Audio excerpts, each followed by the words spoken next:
very good afternoon from the sports desk. Double Olympic champion Caster Semenya has welcomed progress in her human rights case against World Athletics. Semenya is continuing the challenge, or rather to challenge the governing body's testosterone protocols. The matter has been given priority at the European Court of Human Rights. Now, joining us now for the latest on the issue is Caster's lawyer, Patrick Bracher. A very good afternoon to you, Patrick. Thank you so much for your time. So, in layman's terms, what does it mean when the European Court of Human Rights has given this case priority?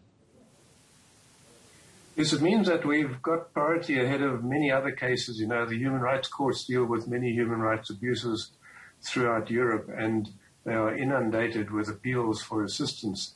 And if you think about the fact that, you know, we lodged this appeal, this application in mid-February, and we're already well down the track. On the 3rd of March, they communicated the case and the application to the state of Switzerland, which is the party on the other side, because that was in their courts that we last appeared. And Switzerland now have to respond by about the beginning of August to give their statement of facts and their response to the case. Having notified that, it also means that anybody else interested in the case can intervene in the case, and they've got till about end of July or so to be interveners. And then there'll be a pile of documents and we will have a chance to respond. But it's been going so rapidly and positively that we are really very encouraged. I can't tell you when we'll get a hearing because that's in the hands of the president of the court to which it is allocated. With best luck, we'll be in the court by the end of the year or early next year. We won't beat the Olympic Games if they happen, but we've come a very long way in a very short time for this kind of case. And the other encouraging thing about this case is that they've raised a number of questions for the parties, and it shows a complete recognition of what we are there for.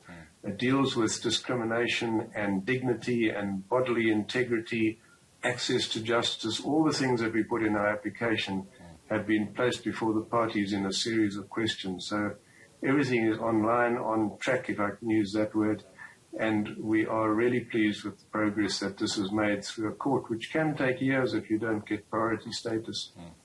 Patrick, does the speedy process of this case and you guys hearing from Switzerland as quickly as you are speak to the strength of your case and that there actually really is a winnable case here?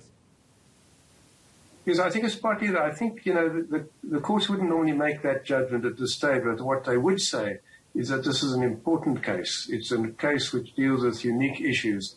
It's a case which deals with the access of sports people to justice and to get their rights. It's the application of human rights in the sports arenas around the world, not as a private matter, but as a public matter. So I think they've recognized that.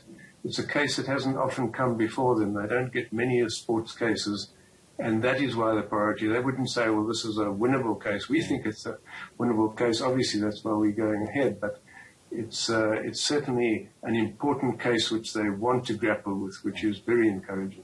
Patrick, obviously, Caster is now looking to go to Tokyo to compete in the 5,000 meters. So this case is obviously not in any way bearing on her competition in the Olympics in her preferred distances. So in conversations with her that you guys have had, is she saying that she's doing this case, or she's going forward with this case as far as she's going forward with it, to essentially try and change the landscape of world athletics and their regulations, and not necessarily to compete in events in the 800 and the 1,500 meters? Yes, that's exactly the point. I mean, she would love to be back on the track in the 800 meters, I can tell you that.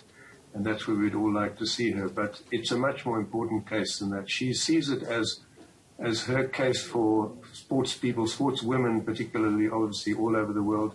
She has a foundation of young sports girls who look up to her as an image, and she wants to give them open rights to open competition on a proper, dignified human rights basis. No, it is very important from that point of view, and that's why I think we've got the priority and the attention that we have. Patrick, thank you so much for joining us on such short notice and, of course, just giving us essential shedding of the light on this particular case. Thank you for inviting me. That is Patrick Bracher, who is Caster Semenya's lawyer. So just to give a bit of a wrap as to what this means, Caster's case in the European Court of Human Rights has been given priority ahead of a number of other important cases. We could hopefully have her getting a hearing before the end of this year.